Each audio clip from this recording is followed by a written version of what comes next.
Amarpur booth पर प्रदीप यादव के गुंडों द्वारा गोली मारना और उनका गोली अंदर रह जाना, मैं उनके उस चीज़ का दाद देती हूँ कि उन्होंने गोली चलाने के बावजूद भी उन्होंने अपने सिक्योरिटी गार्ड को चलाने का आदेश नहीं दिया। कि झारखंड में ट्रैफिकिंग की इतनी मामला है, पलायन की इतनी मामला है, गरीबी इतनी है, लोग बेरोजगार हैं कि वो कह रहे थे कि मुझे फिर मौका चाहिए क्योंकि मैंने शिक्षा पर काम नहीं किया, मैंने किसानों के लिए काम नहीं किया, मैंने बेरोजगारों के लिए काम नहीं किया। 25 साल का राजनीतिक अवसर बहुत बड़ा अवसर होता है। जिसके पास विजन ही नहीं है, जिसके पास कोई सोच ही नहीं है इस इलाके के करने के लिए, वो आदमी चाहे आप कितनों बार मौका दे दे वो कुछ नहीं करेंगे। सिर्फ उनका काम होगा यहाँ की टेंडर व्यवस्था। अब चुनाव की अंतिम घड़ी में शिलान्यास हो रहा है, 25 साल से क्या कर रहे थे।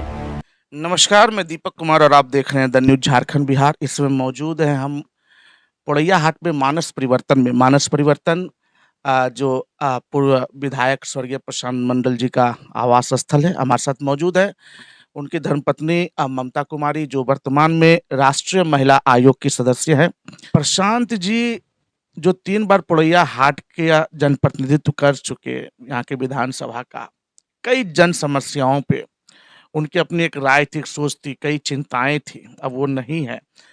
और कहीं ना कहीं यह भी हम लोग को जो सूचना मिल रही है कि प्रशांत जी के कार्यों को, उनके सपनों को, अधूरे सपनों को पोड़ैया हाट में के विधानसभा में जनता चाह रही कि वो आगे बढ़े। और अभी विधानसभा का चुनाव भी आ रहा है। ऐसे में क्या माना जाए कि जो है प्रशांत जी के सपनों को कैसे आगे बढ़ा पाएंगे आप?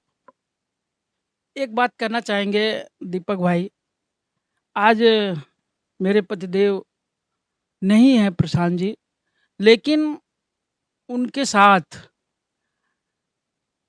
लगभग 34 साल का समय गुजारे हैं और उनके विचारों को समझी हूँ मैं बारीकी से, और उस विचारों को लेकर के मैं समाज में आगे बढ़ना चाहती हूँ। मेरी ये सपना है, मेरी ये कल्पना है और समाज की मांग है, सिर्फ मेरी ही कल्पना नहीं है। मैं जहाँ भी जाती हूँ, जो व्यक्ति मेरे पतिदेव से मिले हुए हैं वो उनके विचारों को समझे हैं, विचारों को जानते हैं। मैं एक बात बताऊं दीपक जी, वो कहा करते थे बराबर कि विधायक होना, सांसद होना अलग बात है, लेकिन लीडर होना अलग बात है। और आज मैं देखती हूँ, कल मैं उनके जन्म जयंती के अवसर पर भी जितने समाज के प्रबुद्ध जन आए थे, सबने एक ही बात कहा कि अद्वितीय लीडर झारखंड के ही लिए नहीं, संयुक्त बिहार में भी ऐसे लीडर की संख्या अब उत्पन्न होने वाली नहीं है। इसलिए मैं उनके सपनों को, उनके विजन को, उनके विचारों को लेकर के समाज में, राजनीतिक प्लेटफॉर्म पर, सामाजिक प्लेटफॉर्म पर मैं जाना चाहती हूँ। अभी विधानसभा चुनाव जो है को लेकर के जो है झारखंड में काफी गर्मा गर्म माहौल है। और जो संभवतः है कि दशहरा, जो कि आज दशमी है, और चुनाव आयोग का नोटिफिकेशन जारी हो जाए और सभी पार्टियां जो है, हालांकि आप एक संवैधानिक पद पे हैं, लेकिन अगर भाजपा अगर यहाँ पे प्रत्याशी के रूप में अगर आपको मौका देती है पोड़ैया विधानसभा से, तो आपकी प्राथमिकता क्या होगी? देखिए, मैं विश्वास करती हूँ कि उनके अधूरे सपनों को पूरा करने का जो जिम्मा मैंने उठाई है, उस जिम्मा में पार्टी हमारा सहयोगी बनेंगे, हमें मौका देंगे, समाज हमें मौका देंगे। इस इलाके के लोग, झारखंड के लोग मेरे विचारों को, मेरे पतिदेव के विचारों को जानते हैं कि मेरी प्राथमिकता होगी पूरे झारखंड में महिलाओं की खोई अस्मिता को बचाना। आज मैं जहां भी जाती हूं, एक ही चर्चा रहता है कि झारखंड में पलायन की स्थिति है। झारखंड में आप देखेंगे कि जहाँ भी जाऊँ, मैं कश्मीर गई, मैं राजस्थान गई, मैं महाराष्ट्र गई, हर जगह लोग कहते हैं कि झारखंड में ट्रैफिकिंग की इतनी मामला है, पलायन की इतनी मामला है, गरीबी इतनी है, लोग बेरोजगार हैं, आप इनसे कहाँ देखते हैं। तब मुझे ये चिंता हुआ कि नहीं, मुझे झारखंड की धरती को, गोड्डा की धरती को संवारना है, सजाना है। और मैं आपको विश्वास दिलाती हूँ कि ये झारखंड पुनः एक बार भारत के नक्शे पर एक नंबर पर, जो सपना मेरे पतिदेव देखे थे कि ये राज्य जब बनेगा, झारखंड राज्य जब अलग होगा, तो ये मेरा जो गरीबी है इस इलाके की जो बेरोजगारी है, इस इलाके में जो हाहाकार मचा हुआ है, पानी का, बिजली का, पढ़ाई के, शिक्षा का। अभी मैं आपको एक आंकड़ा बताती हूँ कि 35 वर्ष से नीचे रहने वाले नौजवान नवयुवती की संख्या लगभग 75% है। और वो बेरोजगार हैं, वो अगर त्राहिमाम की स्थिति में है, तो झारखंड में काम करने के बहुत बड़ा अवसर है। ये अवसर हमें मिलेगा। मेरा विश्वास है कि पार्टी मुझ पर इस बार मुहर लगाएगी। लगभग यहाँ 5 टर्म से जो है प्रदीप यादव जी यहाँ विधायक हैं।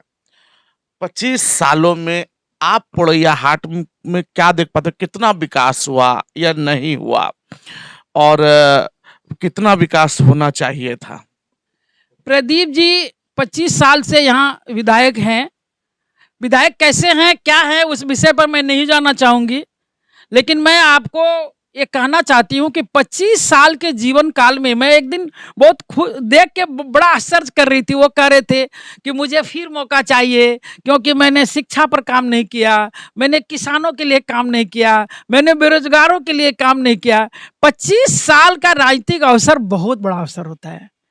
जिसके पास विजन ही नहीं है, जिसके पास कोई सोच ही नहीं है इस इलाके के करने के लिए, वो आदमी चाहे आप कितनों बार मौका दे दे, वो कुछ नहीं करेंगे। सिर्फ उनका काम होगा यहाँ की टेंडर व्यवस्था।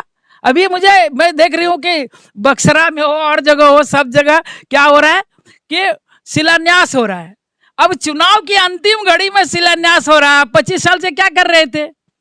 जिस रोड में मैं जाती हूँ, चाहे वो आप ये बोहा का रोड ले लीजिए, चाहे आप जाकर के बेलवथान का रोड लीजिए, चाहे आप पिंडराहाट जाने का जो रास्ता है बागमारा से, उसको ले लीजिए। आप मेरे साथ चलिए दीपक जी, आप देखेंगे पूरी जर्जर स्थिति है। कोई अच्छी गाड़ी उस रास्ते में पार नहीं कर सकती है। ये इनकी व्यवस्था है, ये कुछ करने के लिए नहीं है। इनका काम है टेंडर करना, ठेकेदार पालना, वैमनस्यता फैलाना, जातिवाद फैलाना, वर्गवाद फैलाना, लिंगभेद फैलाना। ये महिलाओं के प्रति इनकी कोई संवेदना नहीं है। आए दिन आप देखे होंगे कि इन पर जो चार्ज लगे थे, वो किस ढंग की चार्ज थी? क्या ये बर्दाश्त करेगी यहाँ की जनता? कभी नहीं, कदापि नहीं। आप देखेंगे इस बार बयार बहेगी, झारखंड में सरकार भी बदलेगी और पोड़ैयाहाट की धरती से प्रदीप यादव की सफाया होगी। हालांकि लोकसभा चुनाव में पोड़ैयाहाट विधानसभा से बहुत ही उनको पीछे रहे, लेकिन पोड़ैयाहाट से पीछे रहे, पोड़ैयाहाट विधानसभा से जो है जितना उनको जो लीड मिलना चाहिए वह भी नहीं मिल पाया। तो इसको किस तरीके से देख पाते हैं कि लोकसभा में अगर अपने विधानसभा क्षेत्र से अगर वो लीड नहीं पाते हैं, तो विधानसभा में क्या स्थिति हो सकती है? क्या वाकई में जनता भी यहाँ बदलाव खोज रही है? देखिए, मैं तो यही कहूंगी कि आदरणीय हमारे सांसद निशिकांत दुबे जी, जो इस लोकसभा में जो काम किए हैं, जो उन्होंने एक विजन दिया है, एक सपना दिया है नौजवानों को, यहाँ के किसानों को, यहाँ के बेरोजगारों को, यहाँ के गरीब तबका के लोगों को जीने का, उसके नतीजे मिले हैं इस विधानसभा में भी। ये विधानसभा का नतीजा ये बता रहा है कि प्रदीप यादव को राजनीति करने का हक नहीं है। एक एमपी 4 बार से लगातार अपने ग्रोथ बनाए हुए, निरंतर वोट का परसेंटेज बढ़ाते हुए सांसद भवन पहुंचते हैं, और आप किसकी बात करते, किस विकास की बात करते, क्या किए आप? कल मैं एक जगह सुन रही थी उनका इंटरव्यू, कह रहे थे कि है बार हमरा जिताब, हमें है बार तरानी के एकदम ठीक ठाक कर देवो, जे काम बाकी छे सब कर देवो। अरे आप करिएगा क्या? करना कुछ नहीं है। या तो आप छेछा भाषा में, भोजपुरी में, अपने अंगिका में बोल बोल के रिझा करके पब्लिक को वोट लेने के लिए जो समीकरण बनता है उसकी ओर आप बढ़ना चाहते हैं। अब ये छल प्रपंच से जनता ऊपर उठेगी और आपको इस बार आपने कहा था कि मैं एमपी ना जीता तो एमएलए नहीं लड़ूंगा। आप उसी विश्वास के साथ इस विधानसभा में आप काम करें। विधायक बनना और सांसद बनने की जिम्मेदारी छोड़ दे। जो आप बोले थे कि हम बैठ के काम करेंगे, बैठ के राजनीति देखेंगे, आप बैठ के देखिए और एक बार इस विधानसभा में इस सीट पर मौका मिलेगा महिलाओं को। प्रधानमंत्री जी का जो सपना है कि महिलाएं आगे बढ़ेगी, नारी बंधन बिल उन्होंने जब पास किया है तो उनके पास जो विजन है, जो राष्ट्रव्यापी दर्शन है कि महिलाएं किसी से कम नहीं है। हर क्षेत्र में देख लीजिए, चाहे आप 1800 की बात लें, चाहे आप 1400 की बात लें, उस ईस्वी में भी महिलाएं कंधा से कंधा मिला के चली है। और इस बार इस विधानसभा में महिलाएं आएंगी और आपको यहाँ से जाना पड़ेगा, मैं ये कहना चाहती हूँ। अच्छा, ये चीज तो है। अगर पोड़ैया हाट में यह भी देखा जा रहा है कि बहुत सारे क्षेत्रों में जो है अगर विकास की हम बात करें, जैसे कि जब हमारी बात प्रशांत से जब होती थी तो बहुत सारे आईटीआई कॉलेज की बात होती थी, मॉडल कॉलेज की बात, एजुकेशन की बात होती थी, जैसे महिलाओं के आपने चर्चा की। यहाँ के बहुत सारे युवा जो है वो बेरोजगार है, पलायन कर जाते हैं, ट्रैफिकिंग का मामला हुआ। तो इसको लेकर के कुछ चीजें आपके जो है आयोग के से भी जुड़ा हुआ, जैसे ट्रैफिकिंग का मामला हुआ, इसको लेकर के आयोग का क्या अपना नजरिया है? इसको लेकर के अभी आप चूंकि संवैधानिक पद पे हैं तो इसके लिए क्या आपका विजन काम कर रहा है? देखिए, हम लोग सभी जगह देखने के बाद इस नज़र पे पहुंचे हैं कि अभी झारखंड में कई बार मैंने झारखंड सरकार को भी लिखी कि यहाँ पर अवेयरनेस की ज़रूरत है, सेमिनार की ज़रूरत है, वर्कशॉप की ज़रूरत है। लेकिन लगातार मैंने चिट्ठी दिया, लगभग आपको मैं सारा चिट्ठी का डाटा दिखा सकती हूँ कि एक भी बार एक्सेप्ट नहीं किया। अभी मैं संताल परगना का एक यहाँ पर जन सुनवाई लगाई थी दुमका में, 4 जिला को लेकर के, गोड्डा, दुमका, साहिबगंज और पाकुड़ को लेकर के। उसमें भी यहाँ से लेटर गया कि हम लोग चुनाव आ गया है, आप इसको आगे बढ़ाइए। बार बार चुनाव का ये दे करके यहाँ की व्यवस्था को खराब बनाने के लिए सरकार जिम्मेदार है और सरकार पूरी तरह जिम्मेदार है। इनके पास कोई विजन नहीं है। अब मैं आज एक आंकड़ा देख रही थी, टाइम्स ऑफ इंडिया के आंकड़ा है, उसमें देखिएगा रेप की घटना 2022-23 में 1298 हुआ और 23-24 में देखिएगा तो 1615 रेप की घटना है। इनका डाटा इतना।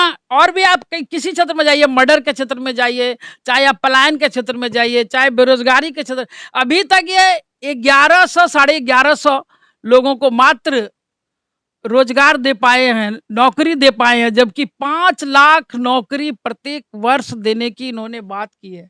लेकिन अभी तक कुछ नहीं है, क्योंकि हेमंत सोरेन झारखंड के लिए काम करने का विजन ही नहीं रखते हैं। इनके पास कोई विजन नहीं है। सिर्फ ये एक आंदोलनकारी पिता के पुत्र हैं, जो सपना अन्य लीडर देखे थे जब राज्य की लड़ाई लड़ रहे थे, जो सपना मैं देखी थी जब मैं जेल के दरवाजे पर अपने पतिदेव का खाना लेकर, आंदोलनकारियों का खाना लेकर जब मैं जाती थी, तब मुझे मेरे पतिदेव कहते थे कि रो मत, एक दिन जब झारखंड राज्य बनेगा तो यहाँ के गरीबों का आंसू पोछा जाएगा, यहाँ की गरीबी दूर होगी, यहाँ की बेरोजगारी दूर होगी, यहाँ की पलायन दूर होगी, यहाँ के आदिवासी लोगों का राम राज्य होगा। लेकिन आज ऐसा कुछ भी नहीं है। इसका सीधा हमारा मानना है कि सरकार के पास कोई विजन नहीं है। इस सरकार को जाना है। आप देखिए दीपक जी, आप गवाह हैं, उस समय मेरे हस्बैंड साहब थे। ये जो आप इंजीनियरिंग कॉलेज देख रहे हैं चतरा में, ये इंजीनियरिंग कॉलेज मेरे हस्बैंड साहब यही यहाँ पर थे, विजय कुमार जी सीओ थे, उनके साथ जा जाके कभी धेनुकट्टा में तो कभी गोविंदपुर में तो कभी चतरा में जाके जमीन का नापी करवाते थे कि इंजीनियरिंग कॉलेज बनाना है। ये रघुवर जी की देन है। ये रोड जो आप देख रहे हैं, रामगढ़ से लेकर दुमका से लेकर के डांडे तक वाला जो रोड गया है, ये रघुवर जी की देन है। ये जो जितना आप ये मॉडर्न कॉलेज देख रहे हैं, ये हमारे प्रधानमंत्री जी का देन है। आज आप देखिए एम्स, एयरपोर्ट और रेल का विजन, रेल की सपना दिखाने वाले जो हमारे प्रधानमंत्री हैं, जो हमारे एमपी साहब हैं, इनकी देन है। और जो व्यक्ति बार बार कहते रहे कि हम विकास करेंगे, उन्होंने विकास नहीं किया। इस इलाके का 25 साल में विनाश किया है। यहाँ राजनीतिक मर चुकी है। राजनीति को जिंदा करना है, यहाँ के व्यक्ति का व्यक्तित्व जिंदा हो, इसके लिए मैं काम करना चाहती हूँ। हालांकि महिला सम्मान की जब बात उठी है तो मुख्यमंत्री महिला सम्मान योजना के तहत जो राशि अब महिलाओं के खाते में जा रही है, जिसको लेकर के महिला सम्मान यात्रा भी कल्पना सोरेन के द्वारा निकाला गया है, तो कहीं ना कहीं झारखंड सरकार का कहना है, मुख्यमंत्री मतलब कि हमने जितना महिला को सम्मान दिया उतना आज तक झारखंड में किसी सरकार ने नहीं दिया, पूरे देश में कहीं नहीं दिया। आप इसको महिला सम्मान देखते हैं या किस रूप में लेते हैं? मैं मानती हूँ, अगर मेरे से पूछते हैं कि ये महिला सम्मान है, मैं इसको नहीं मानती। महिला का सम्मान तब होगा जब महिलाएं सशक्त होगी, स्वावलंबी होगी, स्वाभिमानी होगी, शिक्षित होगी, संपन्न होगी और अपने से अपना निर्णय ले पाएगी कि हमको करना क्या है, हमको जाना कहाँ है, हमारा भी कोई मन है, हमारा भी कोई सोच है।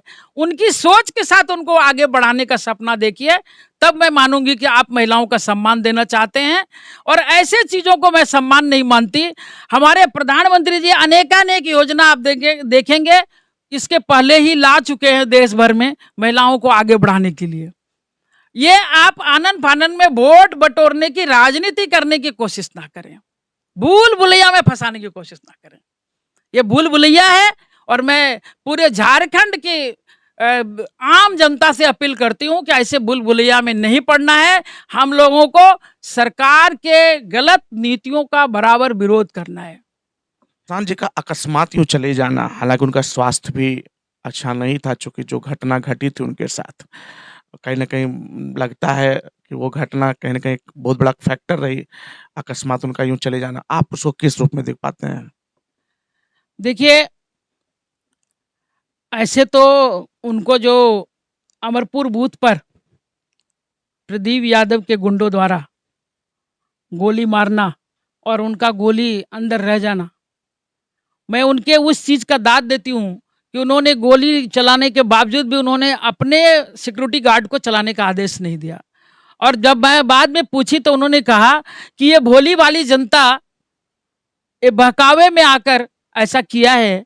अगर मैंने उसको खिला पिलाकर गुंडागर्दी के तहत ऐसा कराया गया है, ये लोग बाहरी लोग हैं जो ऐसा किए हैं, इसलिए उन्होंने प्रतिकार नहीं किया। लेकिन जब मैं डॉक्टर को दिखाने गई, रिम्स में वो भर्ती थे, तो पता चला कि उनके किडनी में बाद में डैमेज आएगा, क्योंकि वो पॉइजन फैल गया था शरीर में।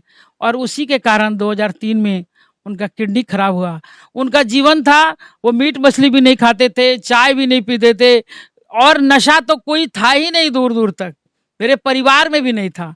लेकिन आज अगर वो नहीं है और उनके जो सपने थे इस राज्य को संवारने में, उसके सपना जो मैं बात कर रही हूँ आगे बढ़कर करने के लिए, तो उनके अधूरे सपनों को पूरा करने का मेरा सपना है, जो उन्होंने मेरे साथ साझा किया है। उसको मैं बताना चाहती हूँ कि आज वो आदमी जीवित होते, अगर उनको गोली नहीं लगती, अगर उनका किडनी खराब नहीं होता, ये कहीं ना कहीं उनके जो आज विधायक है पोड़ैयाहाट से, उनके गुंडों के द्वारा किया गया एक षड्यंत्र का परिणाम था कि आज मैं इस वेश में आपके साथ सामने खड़ी हूं। अच्छा, आखिरी सवाल ये आपसे यह रहेगा, क्या लगता है कि अगर पार्टी अंदरूनी, चुके तो आलाकमान तय करते हैं, अगर पार्टी ने आपको टिकट दिया तो आप चुनाव लड़िएगा? पार्टी के, चूंकि मेरे हस्बैंड साहब राजनीति में थे, वो बराबर कहते थे अच्छे लोगों को राजनीति में आना चाहिए, पढ़े लिखों को आना चाहिए, जिसके पास विजन हो उसको राजनीति में आना चाहिए। और मैं अपने विजन के साथ, मिशन के साथ, एक गोल की प्राप्ति के लिए, झारखंड राज्य को अव्वल दर्जा पर पहुंचाने के लिए मैं राजनीति में आऊंगी और झारखंड की आदर्श राज्य बनाकर इसको दुनिया के नक्शे पर खड़ा करने का सपना मैं देखूंगी और आम जनता को भी दिखाऊंगी। पोड़ैयाहाट झारखंड का सबसे हॉट सीट माना जाता है, लेकिन भाजपा में भी काफी कश्मकश है। कई उम्मीदवार हैं जो चाहते हैं कि पोड़ैयाहाट से उन्हें टिकट मिले, लेकिन एक वह देखने वाली बात होगी आला कमान किसे टिकट देते हैं। हमारे साथ अब ममता मैडम भी हैं, इनका भी एक मानना है कि अगर पार्टी ने इनको मौका दिया, अगर इनको टिकट मिलता है तो ये पोड़ैया हाट में विजन और रीजन के साथ चुनाव लड़ेगी और पोड़ैया हाट का विकास होगा। अब बने रहे द न्यूज़ झारखंड बिहार के साथ।